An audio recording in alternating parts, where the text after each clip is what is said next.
Good morning. Good morning, everyone. This is the same every Thursday mornings, and it's like Tonia Reeves, Australia's Cowgirl Medium, here with the awesome Tony Kiss from the Human Repair Shop. Repair Shop. Great, that one. Woo-hoo. I know I shared you did your mental health session this week, so that was pretty exciting. Mental health session. Yeah, that was good. I did that last night. That was it. Hello, everybody. Say hello if you're online. Say g'day, how are you? I'd love to know who's on board with the community. Yes, had a mental health workshop last night. It was pretty good. That's awesome. What a great initiative. And I know, like, I shared it, Nick shared it. So there was a few that shared it to get the word out. Really made up for the numbers, Tonia. We had 7 people there. So yeah. I'm hoping we at least got 2 to you. Look at the thing is now is the reach of getting the word out there, because I think, like, as we know, mental health is such a big thing, and it's such an important thing that it is so needed, but it's getting the word out there. And if you don't have those streams, people just don't hear about it. And that's basically what happens. And unfortunately, that just makes it hard because it is so needed. Look, it is great. And look, the sessions that we had last night, Tonia, are really, I actually quite like them. So I do, because I don't do one-on-one therapy anymore. I haven't done it for a little while. And I say to people, they go, how come you don't do one-on-ones? And I just go, it's really bad when a counsellor says this. I go, I just don't think I'm any good at it.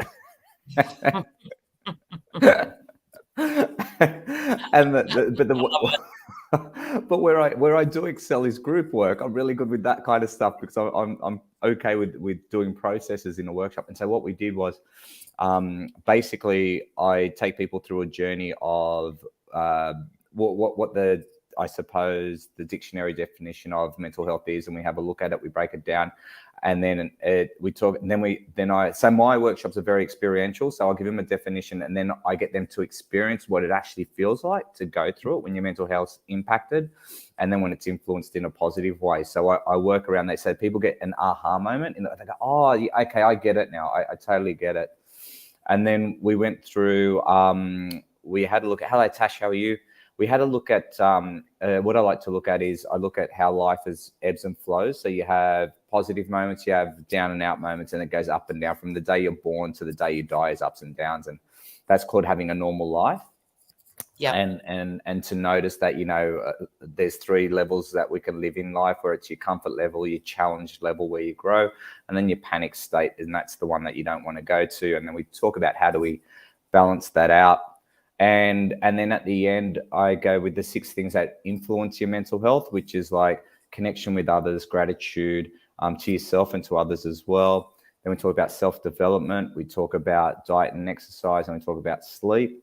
So we have a look at them, and then I get people to on a scale, grade themselves. Where are they? Like, if you're a 10 out of 10 on diet and exercise, then, you've hit life mastery. You're writing the books about how to do it really well. If you're like a 1 or a 2, you've got to work on it. So it's like that wheel of life that you get where it goes, finances, home. I stole it from there. But that's great, isn't it? It's spreading the word. It's sharing tools for people. That's so important. And I love now how they're really hitting on gut health being really important. So the gut, is very, very paramount for the mental health. And I know myself, sometimes my eating habits aren't the best, and it's like, so you're seeing a lot of research and a lot of information coming out about gut health being connected to mental health. Yeah, there is a big thing we could get into. Good morning. I want to say hello to everybody. Katrina, Lorinda, Leanne, Ivichka. Hello, how are we, TNT family? And Tash. Tash is exhausted. What have you been doing, Tash? What are you exhausted for? My last time to be able to join. Lorinda, why is it your last time? Must be going back to work. Gee, work gets in the way of everyone's fun. I was chatting to a friend Jacinta this week. I said, we haven't caught up forever because she's working, she's full-time. And it's like, I said, gee, this work gets in the way of things. I know. It does, doesn't it? And, when we had COVID and we pretended to work from home, it was so cool because you got to catch up with everybody. You did. It was pretty cool. Beautiful Sam's on as well. Oh, Sam. Hello, Sam. It's good to see you, isn't it? Tash is working. Yay. Tash is working girl now. I hope that you're getting more shifts, Tash. It sounds like if you're exhausted, you are. I know the other week she was saying she wasn't getting much work. How's Evichka going? And I'll put your comment up. How is everyone? What's everyone up to? Is it Groundhog Day? We've come out of the eclipse energy. So, we're starting to, feet back on the ground. But I tell you what, I feel a bit smashed by it all.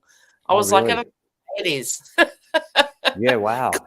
Clearly, I'm sharing my Sydney show and not putting dates there. So everyone thinks that was hilarious. You made me panic. I thought you were in Sydney this weekend. I go, oh, Jesus, this has come up quick, hasn't it? Has anybody else had a crazy week? How do you feel after surgery, by the way, Lorinda? How's the body healing? How's it all going for you? I'd love to know. That would be really, really interesting. Katrina's had surgery. She's going good. I wonder if anybody else is going through what you're going through, Tom. The whole just feel like a little bit exhausted. Yeah, well, it's a little bit like, what day is it? What time is it? It's like a little bit, sort of, I suppose, not as grounded as it could be. Fair enough. Yep. That's. Hello, Monica. How are you? Did I tell you guys? Did I tell you all that I started a meditation and mindfulness class the other week? No. Oh, I'm doing a 7 or 8 week course. It's pretty cool. And it's one of the things I said to him that you know how you sit around and when you do one of these courses and they go, oh, what's your reason for coming along for this course? And, some guy was connected to Jesus and wanted to hang out with him more or something like that. And they're the cool ones to hang out with because, there's always a good story. They're enlightened somehow. And then there was this other dude who gets around to him and he goes, I'm a skeptic. I don't even know why I'm here. I'm just going to give it a crack. I thought, man, you're my favorite already. We're going to be close, buddy. but then I said, then it was my go. And I was just like, I just was so upfront. I go, look, I'm going to be honest with you. I go, I feel like the older I'm getting, the grumpier I am, like more short-tempered and things are just pissing me off easily. That's what it was, more easily, right? And it's funny, a few people when they're hitting, late 40s, 50s, they're starting to feel that way as well. And then so we did the first week where you had to do the practice meditation for the week. Every day you had to do the body scan. And then basically, and what I liked about that, you guys, I think everybody here on this feed would be familiar with the meditation with the body scan, where you take your attention to your foot, your left foot, and it's your left toe, your left ankle, then up to your shin, then to your knee, and it slowly goes through, and you feel all the senses. Like, is there any temperature? Like, is it sore? Is it comfortable? Is it relaxed? Is it tense? All this kind of stuff that you go through. And it's quite easy. It's quite funny. And the instructor goes, I'll just see what impact that has for the week and then come back and share with us. So I did. And it's amazing what dawns upon you. So Orla and I, as most of you know, we flew down to Melbourne on Friday, and the day, what was it? On the day or the day before, they send us a text message. They go, oh, your flight's been cancelled. You've been shifted onto another flight. That was an hour and a half later. And Orla's the most, Tonia, Orla's the most peaceful person, easygoing, like nothing phases Orla, right? She was ropeable. She had this shit. She's going, bloody airlines, rah, rah, rah, rah. And me, I'm like, Orls, what are you worried about? It's just an hour and a half. It's all cool. It's, it is what it is. What do you want to do? Like, I'm not reacting at all. And I'm thinking in the back, and I go, holy shit, where's the other Tony gone to? Like, he'd be jumping on board with this, like, telling off the airlines and doing all that. So it was so interesting not knowing the impact that something like that was going to have. So, yeah, let's continue that vibe, Tony. You're doing well. And sometimes you don't notice it, but it's that regular commitment to practice that really does make a difference. And I've noticed the same, Tony. It's like doing that, committing to that regular meditation and tuning into self. It really does help hold your energy. Yeah, wow. And I'm glad. Yeah, you found the same thing, yeah? Absolutely, you do, because you're able to sit within yourself. It gives you that inner power, I say, like that power to not react because you're in that calmer state. Oh, I like that. Being in the calmer state. Hey, we've got Gilly back on board. Good to have you back on board, Gilly. And what's Monica got here? Monica's got some really good epic stuff here. That full moon was epic. Then Pluto in retrograde, one of my favorites. Mercury in retrograde, and then Venus flattening around or floating around, I think it is. Lots of mixed energy. It has been. What's the mixed energy brought for all of us? There you go. You gonna say? Well, yeah, absolutely. That's what Monica's explaining, that Pluto, we had the full moon, then Pluto was in retrograde, then Mercury was in retrograde, and then Venus floating around. So lots of mixed energy. So that makes sense. They're all feeling a bit scattered. And Sam's popped up here. Yes, I've been eclipsed. I'm with you, Sam.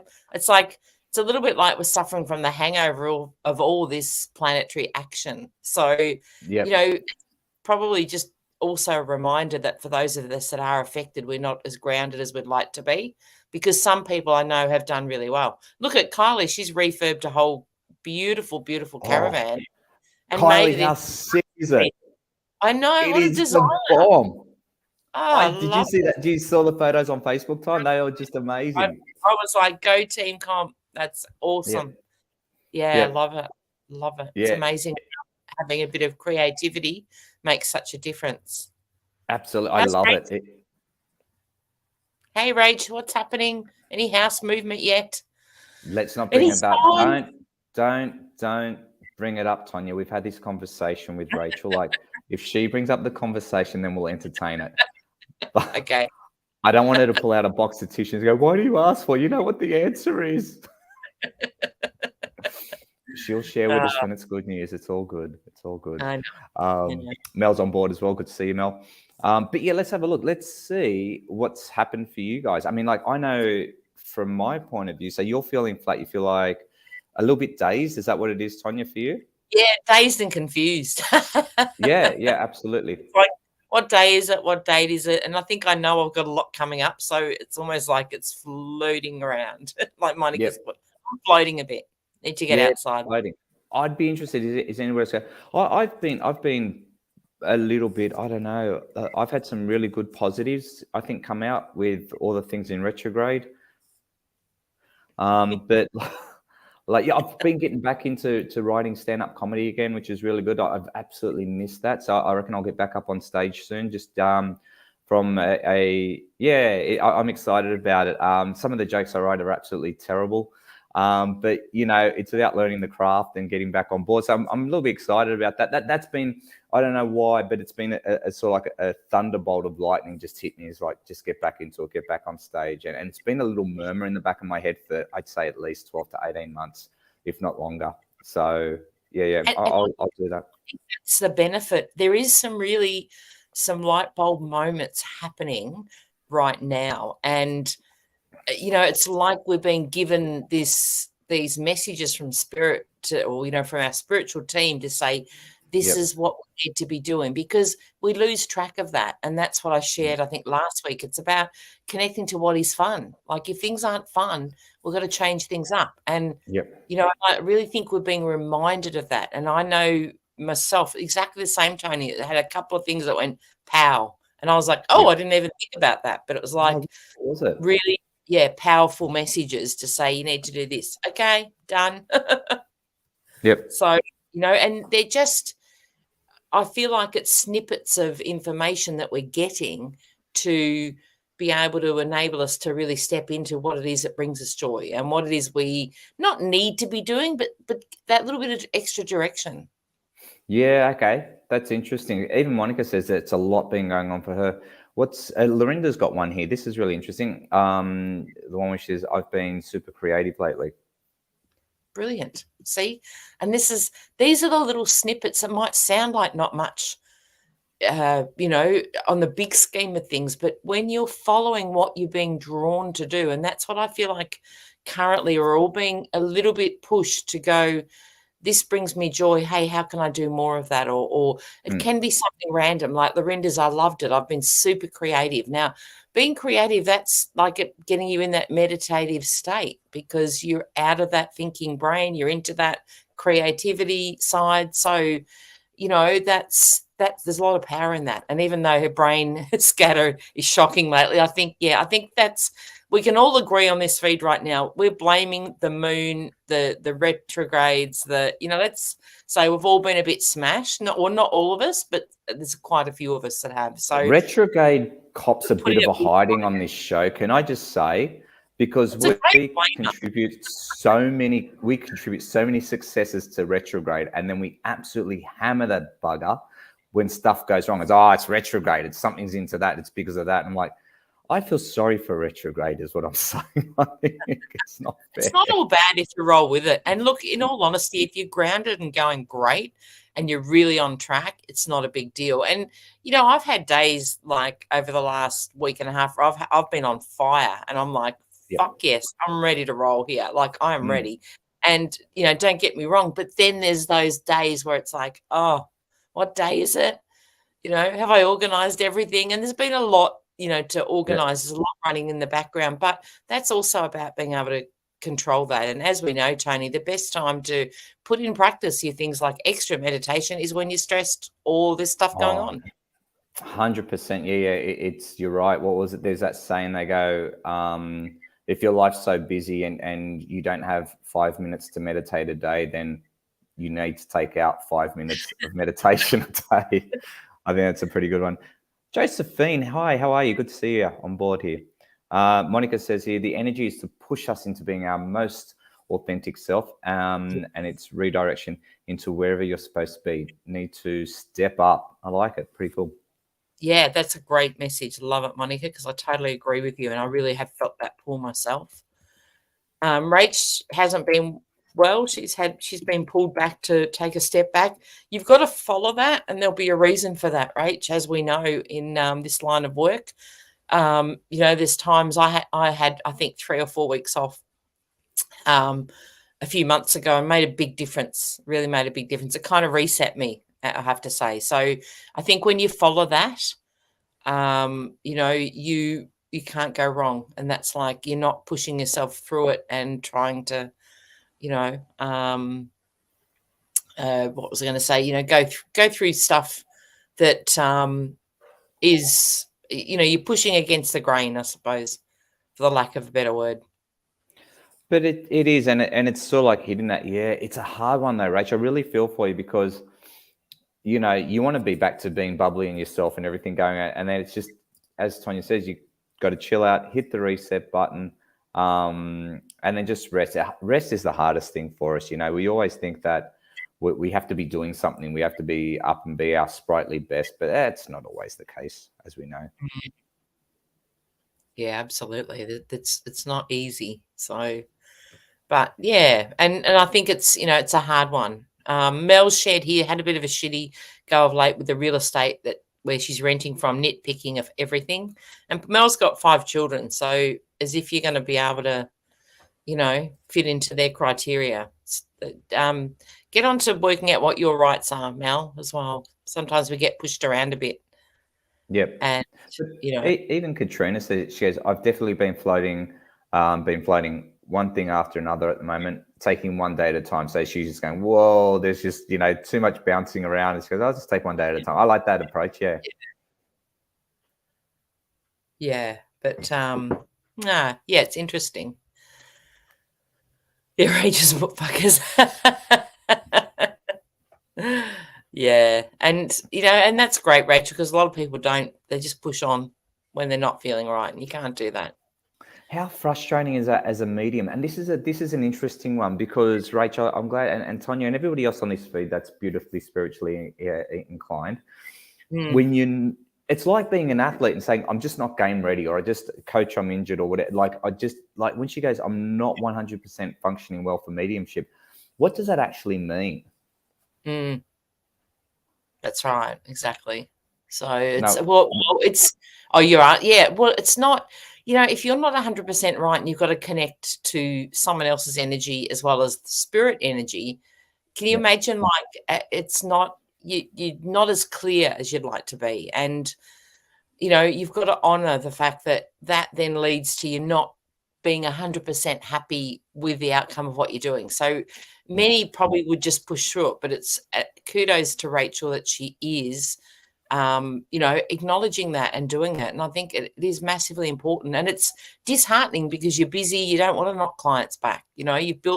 Rachel's built a great following, and that makes it really hard. But I really respect you for making that call because it's important to look after self. We forget that.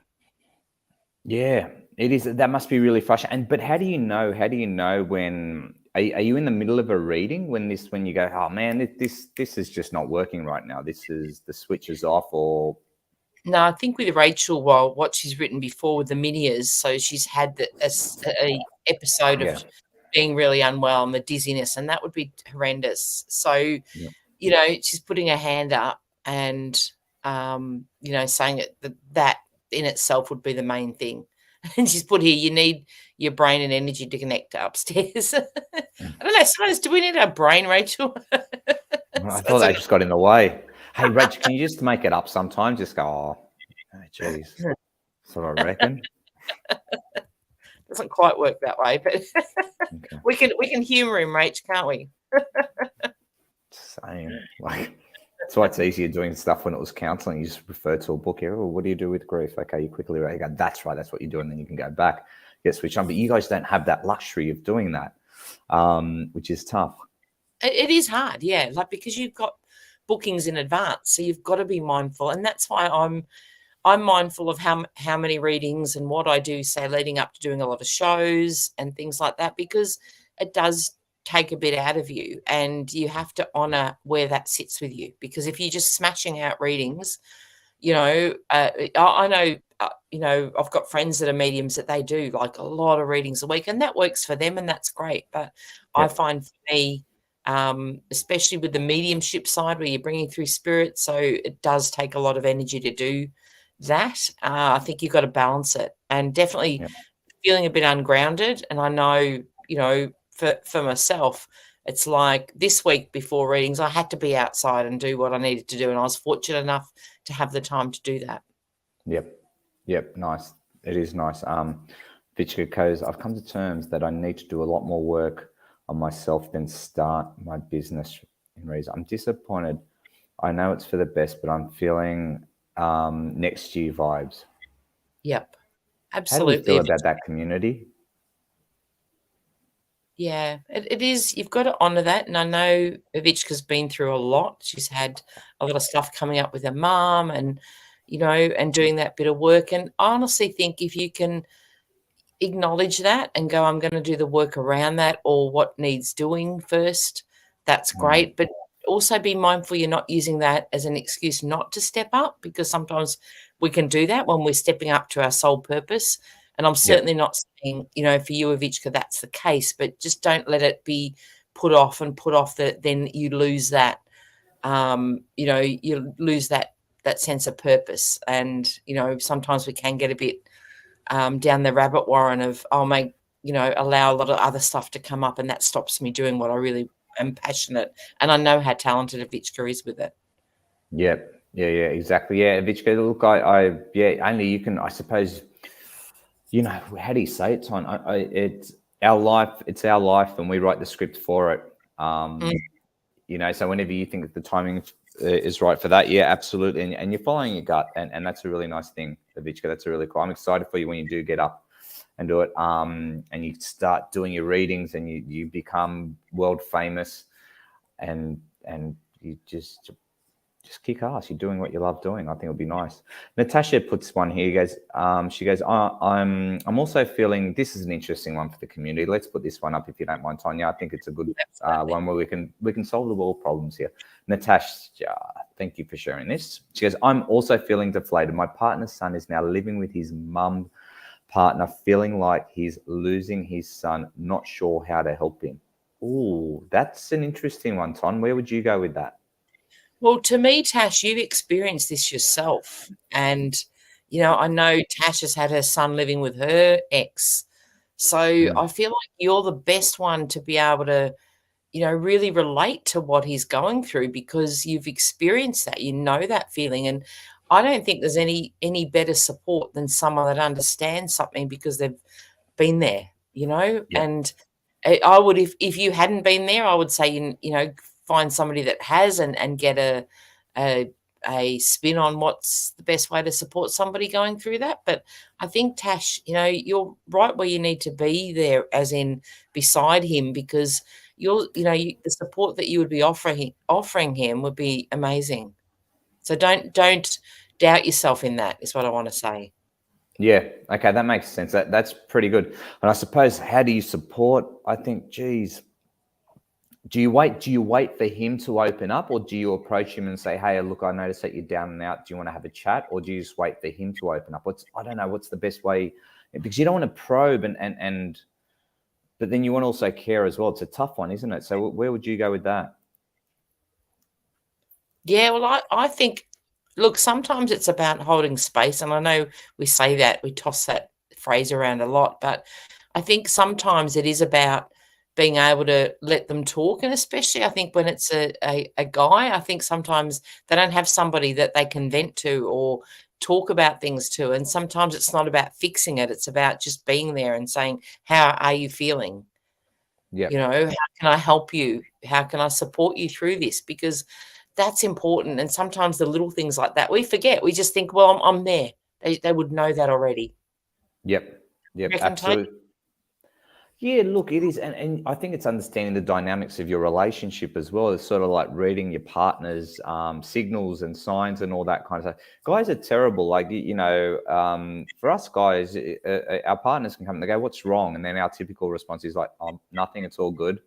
And then we'll get to breaking point, and then, Orla will do it with me as well. And I've had to train myself how to open up a little bit quicker than what I'd normally do. So what you find is that the problem's here, and then you compound it with another problem, and you don't talk about it, and then you compound it with another problem, not talk about it, and then what happens is it's the straw that breaks the camel's back, and it'll be something like, you put one too many sugars in a coffee, and you'll be going, and that's the source of like, how could this happen? Everything that happens to me is really bad, and I feel so ripped off, and rah rah rah rah, and you're looking at your partner going, I can make you another cup of coffee if that's what it is, but it's not about that. It's about the original problem with the sun, and getting down to that. So I think the question is, how would you approach it with just being a sympathetic ear, opposed to giving guidance? Because I think we will naturally ask for guidance when needed. We'll go, look, I don't know how to deal with this. How would you deal with it? Or, sometimes I'll check in with their thing. I go, I just want to know if I'm thinking right here, or am I being a victim right now, and having a look at stuff like that. That's where I'd be checking. It's a tough one, Natasha, but look, you got to have gratitude, I suppose, that you're in that position, as Tonia says, where you can offer assistance and also a empathetic ear, because you've been there before. You've been in those shoes. You totally get it, and you could drive it from there. But I think the most important thing is not to put any of your biased opinions, and I mean that with respect, where, it's a biased opinion. If you got really burnt before, you'll be going, and they'll be doing this, and then they'll do that, and then you'll start putting your own stuff into the conversation where it's not really warranted. That's just to be mindful of. That's all it is. And sometimes too, like, if you don't know already, Tash, work out what your love languages are. That's a real game changer as a couple, and see, how you can support him in that way. If you know what his language is, then that's a great way to be able to support him. That's on something, running in the background. Yeah, nice. I like that. And Rachel's put a great share in here.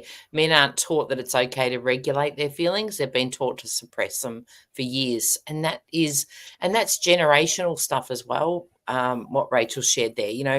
Often it's generations of men not having a voice, or feeling that they have to be the provider, feeling that they have to solve all the world problems, because it is very much a strong trait that you often see in men, is that becomes a soul.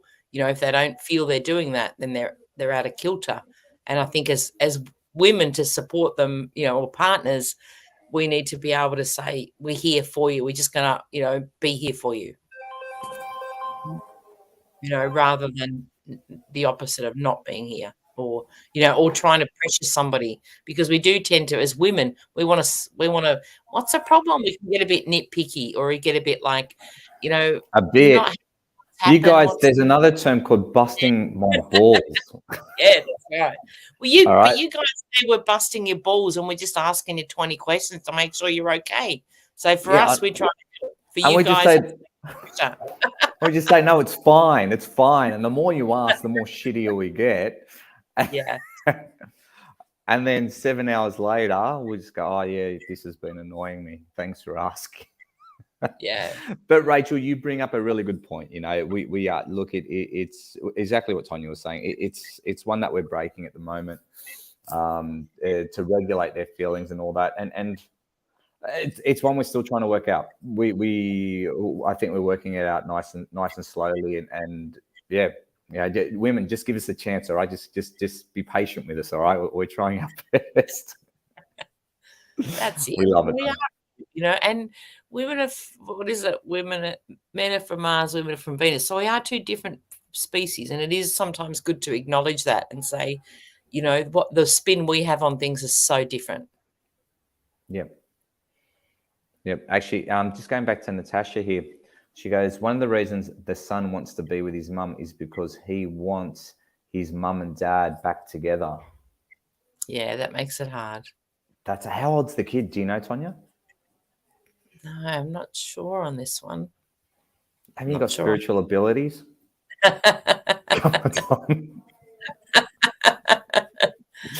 Oh, let me see. So I'm thinking I wanted to go to teenage, but I could be just under teenage. Let's throw it out there. So I'm really not tuned right now, but yeah. Hey, Tash, let us know. Confirm that. And would it be a case? Would it be a case where he's 10? 10. There you go. Well, you sort of covered all your bases, didn't you, Tonia? I think he's a teenager, but he could be a bit less.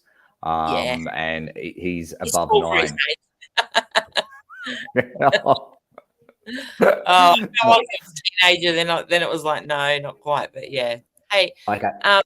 But the thing is, Tash, also you got to remember with kids, and I've been through this with stepchildren and my own children, and yeah, they get to certain ages where they need certain nurturers, and there definitely is. If you read, there's a great book, Raising Boys, that I read, and that was an amazing book for me to learn because my son got to 14 and went to live with his dad, and when I read that book and realised that the rite of passage for boys is they connect to them. They need to connect to their mum. Like they need to have that connection for those earlier years, and 10 would be sort of part of that.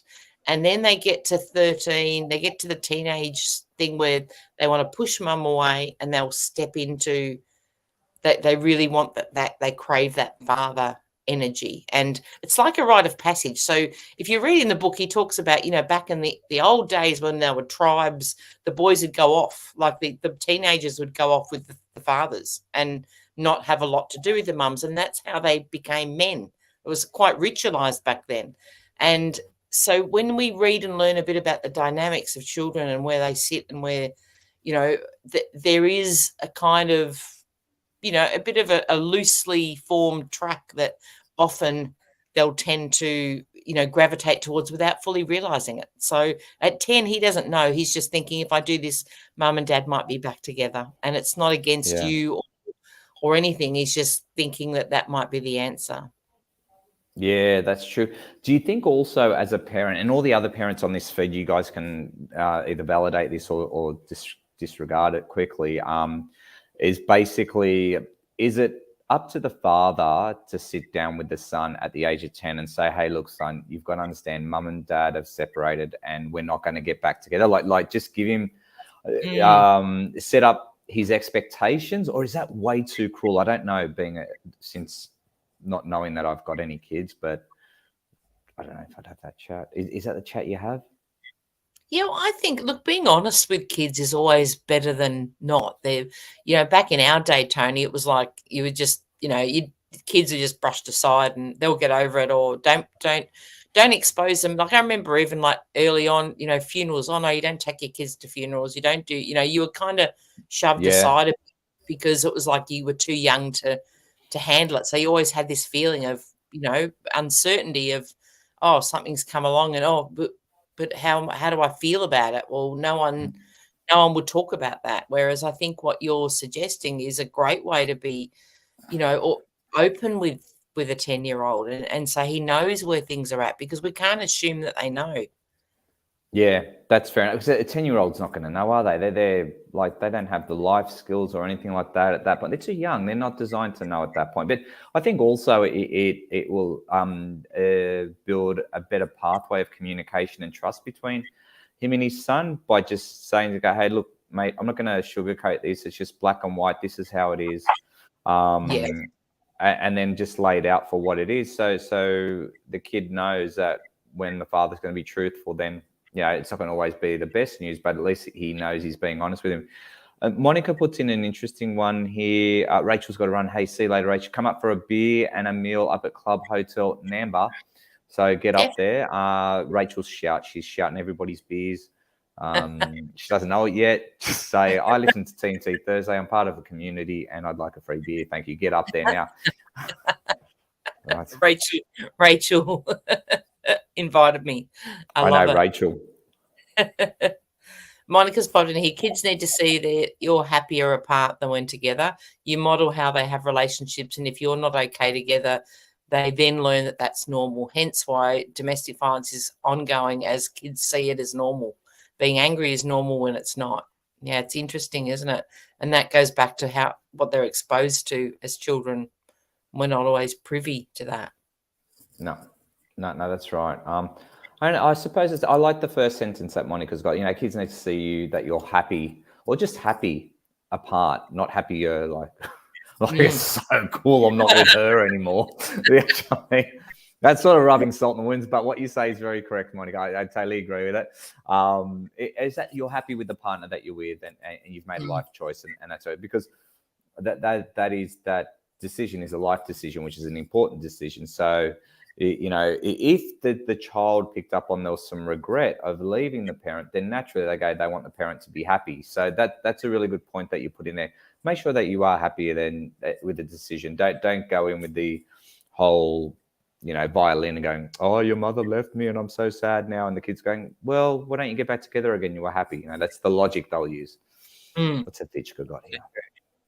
Avichka's got, it's not taking their growth personally as a parent. Yeah, that's a big one, because as a parent you tend to want to take it personally, and when you're going through, you're navigating separation and different sets of partners and step parents. It becomes a bit of a minefield that you really have to be there for the child and support even your ex-partner to a degree. You don't want to be bagging them and making a big deal, because it's just how it is, So I think that's a great point Avichka's made there, that it is the child's journey and we need to support that. But there are circles for girls and boys' rites of passages here. So proud of our community going back to the old ways. And I think that is fantastic.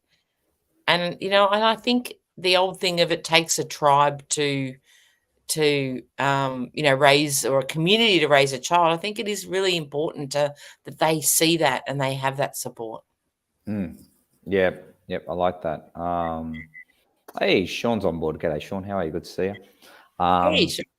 But that I find that really interesting what Avichka says, and you just spoke about it. It's not taking their growth personally as a parent.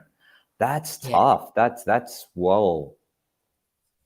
must be very, very hard, because it's your child. So it's hard not to take it personally. It's almost like, can you have a professional attitude with your child?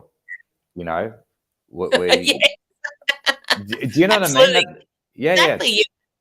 You have to, like, it's that emotional connection, and it is, it's not an easy one, because your strings are pulled being a parent, because you're emotionally connected to that child. Someone can come in and say, hey, you're spoiling that child, or you're doing this, or you're doing that. And you can't sometimes see that when you're in it, because you're too busy doing it. Yep. Avichka goes, I'm trying to do things differently. Lol, it's freaking hard. Look, tell me. Look, this one's a good. I like it because last night in the workshop we had a fair few parents in there, and I always do finish the sentence there. I go, what's the one thing that you promised yourself when you became a parent you would not be like who?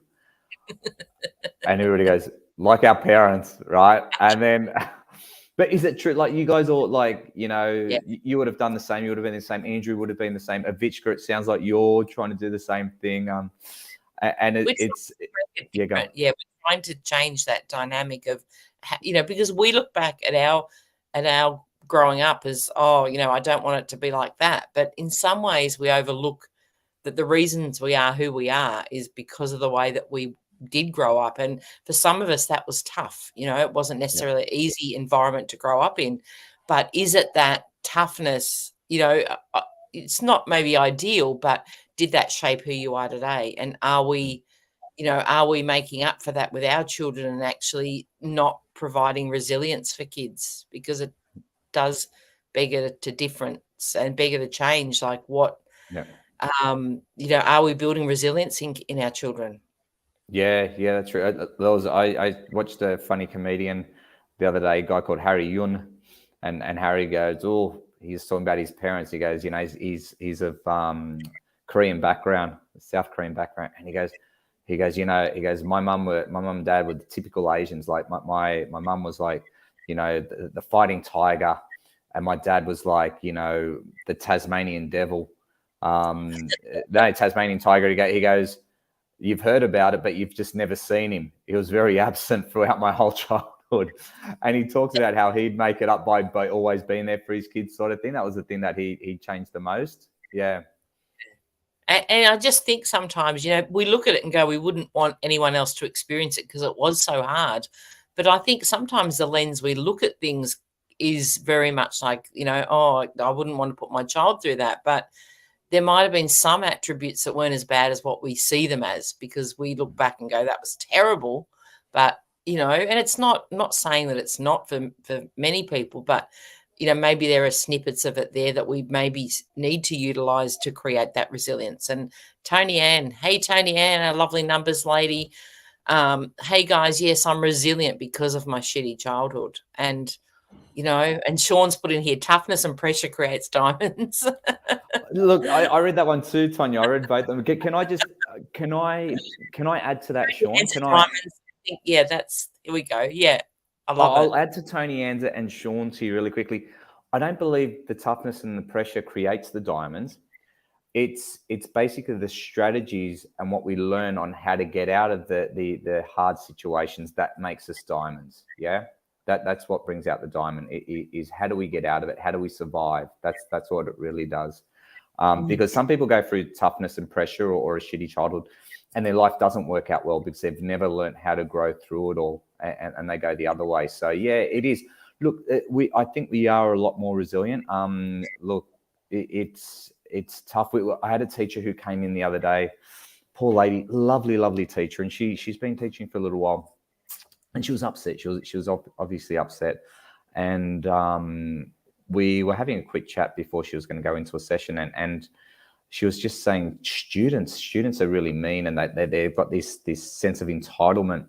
And then we talked about the shift of balancing power, like how much power does a student have over a teacher, And she goes, yeah, it's terrible. Like these kids are not learning any resilience, anything at all. There's no discipline whatsoever. It's not at home. It's not at school. It's not.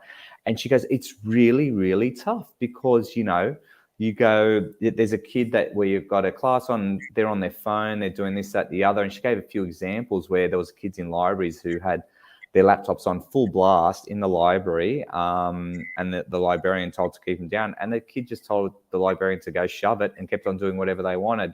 Went to the principal, and the principal will go, can you reassure us that won't happen again? And the kid goes, yeah, sure, whatever. And that was the end of it.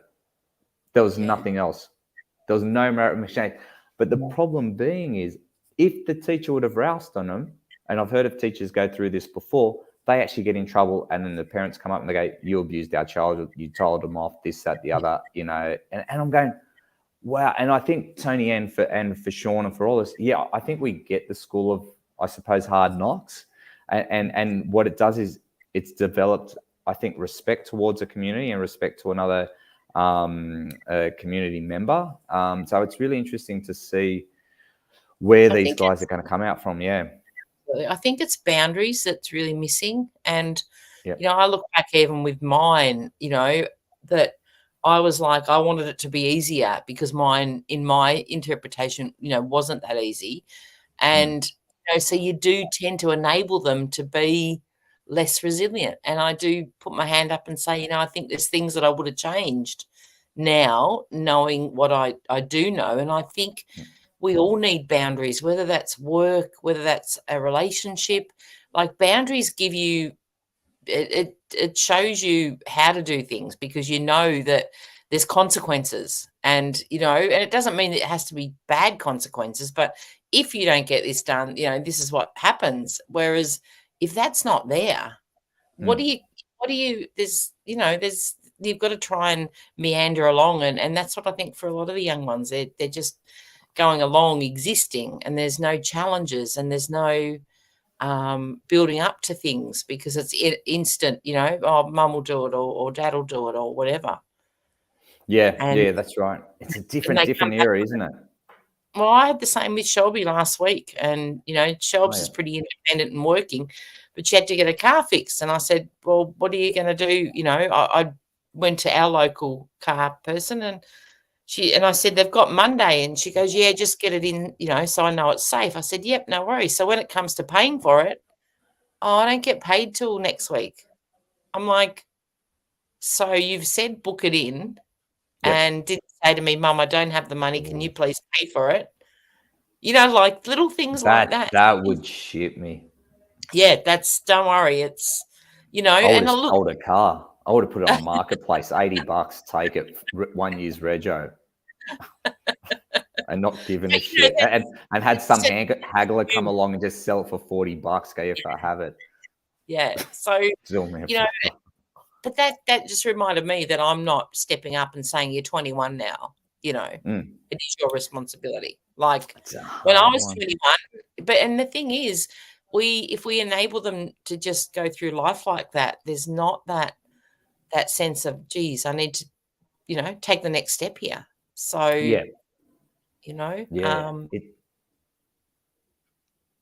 I understand, and I think we create them to be like that. So I have to put my hand up and go, I've looked out for her, and Shelby certainly had struggles with her mental health and that kind of thing. But we still need to, you've got to find that, that balance. And I think sometimes it is about boundaries.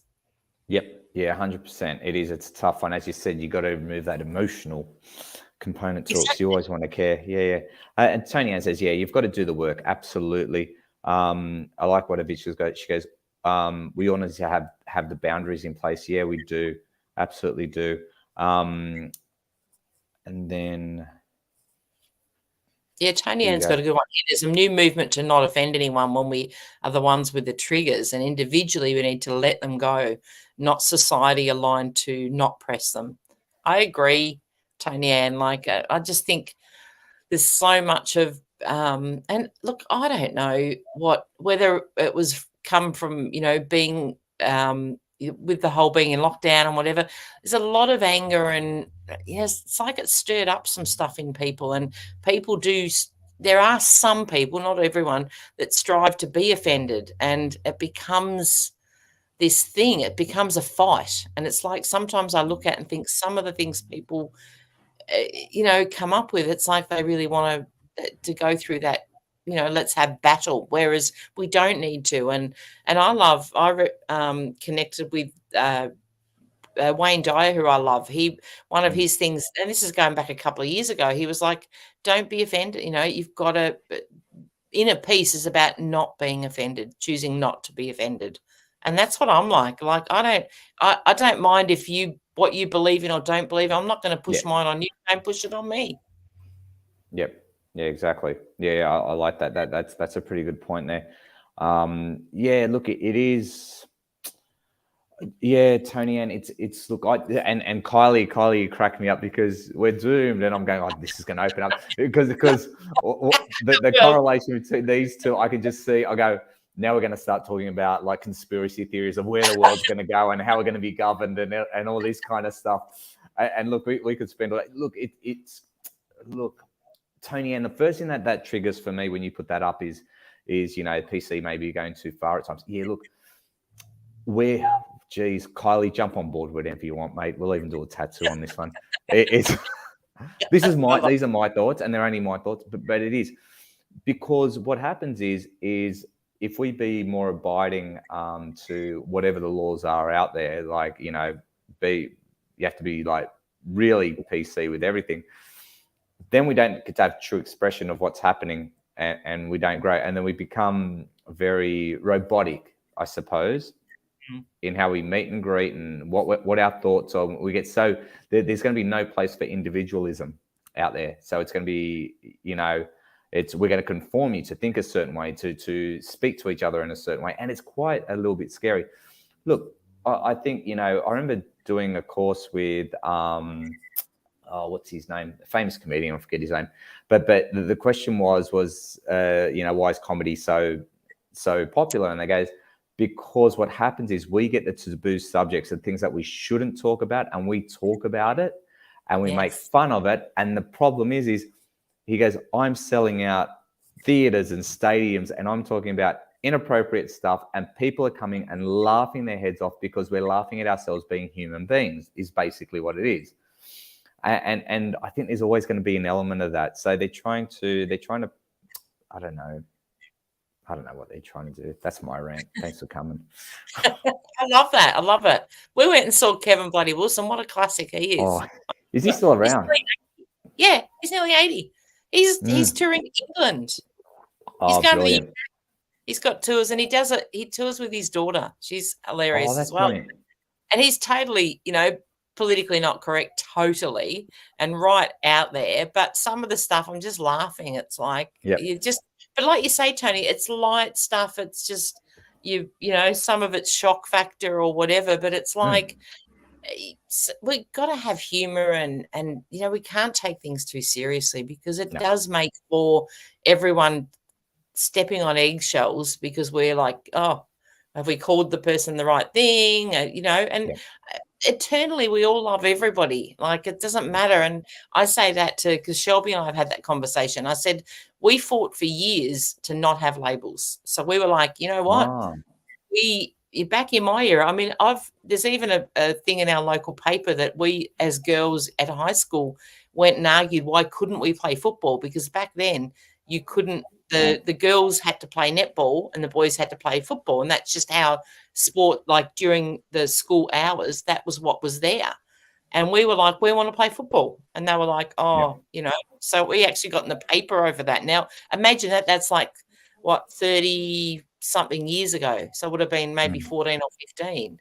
And or 40 years ago, that was back when it was just like the boys did this and the girls did that. And there was no, and we went to the paper with it, but never changed it back then. But it was, very much, when you look at it, we were fighting for options then. But at the same time, I think sometimes, we've got to monitor where that works for us, and if getting people to call you something and that makes you, if you attach your happiness to that, you got to also, I think, look at, where that's at. Yeah, that's a good point. I actually like that. Kylie brings up a really good one. Go for it. 100% no one is accountable for their own feelings anymore. Society's become responsible for how we feel. Yeah, we dance around triggers instead of dealing with them. How do we deal with the problems if we cannot even hear a word or listen to or talk about a subject? I agree so much. It's interesting, isn't it? So you're almost, Kylie, I hear what you're saying. It's almost like you're felt to be, I don't know, the bad guy or the victim in this point where if something's wrong done to you, you can't cast your opinion or say, hey, I think that's unjust or anything like that, because you think, what the hell? Wait, hold on a second. What's just happened here? And it does flip you around. Yeah, I thought that might come in. I like what Monica says. She goes, back in your era, you're not that old, Tonia. I am, Monica. But hey, as we know, and Monica relate to this, in my field, I'm just happy to still be here. I don't mind getting old, because it's a privilege to lie to many. I love that. It is. It was a day after 40 is a day in our prime. That's a quote from Muhammad Ali. Take that one. That's the truth of it. Well, this is an interesting thing, though, Tony, isn't it? And it's something that Andrew came to me the other day. He goes, you do realise that midlife is really, if you look at the average, about 35 to 40, because the average age that people live is, 70 to maybe 80. If you're lucky, you get more. I'm like, shut up. Yeah. He's got a good point, though. I agree with Andrew. He's pretty on the money. But I'm like, we don't, we think middle age is 50. Well, that's providing you get to 100. Yeah, that's right. That's exactly right. But look, even Avichka says here, she goes, we had our first soccer team at an all-girls school, and it was only netball, tennis, or swimming. Okay, this is back in her day, I'm guessing there. That's pretty cool. Hey, now we've got 5 minutes to go. Let's do a little bit of a wrap-up. You've got the Sydney Mind, Body, Spirit Festival next week. Do you want to talk us through that? Tell us what's going on. Invite people along. Absolutely. And I get to catch up with Tony. How cool is that? Yes, we'll definitely catch up. I might even be able to get Andrew to a Karen's. He still hasn't been there yet. Oh, hasn't he? Okay. No, he hasn't. I feel like he gets it at home. Yeah, he does. He does. Absolutely. He gets it here in Broadford. We've got our own Karen's. I love it. Yep. So, yes, Sydney Mind, Body and Spirit Festival for all of those in Sydney or around Sydney. I'd love you to share. I've put it on my page.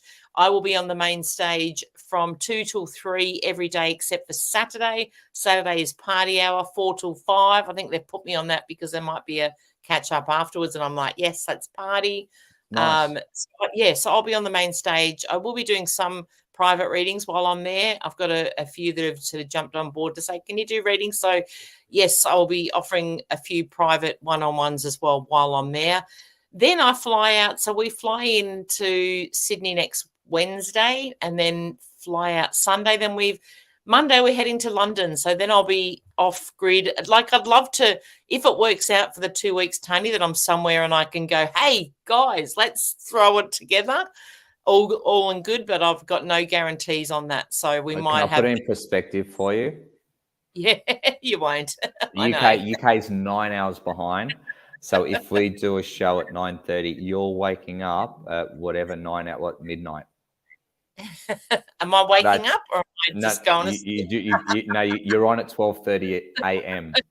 to do this show. Right, that's how that works. It's not going to happen. All right. So next week in Sydney will be our show, and then we'll have 2 weeks off. Yep. That will be. Are you going to MBS on Thursday morning? Yeah, I'm on Thursday afternoon. So you're on Thursday afternoon. Okay. All right, we can work that out as we go. Pete's got a 3-minute warning there. Thank you very much. Look, let's have a look because, if you are in Sydney, you want to catch up with Tonia and actually have a reading with a one-on-one. It's a great time to absolutely do it. It is, and see how many you get. And Tonia always said, if you want to use the clinic space here, you're more than welcome to come on in and do your readings from here. So it'll be good. And then best. It's pretty cool. Last minute catch up and get people in there for something. Yeah, I'll see what I can do. I'll see what I can muster. I'll put it out there and see what we can do. Definitely, last one was an absolute hoot.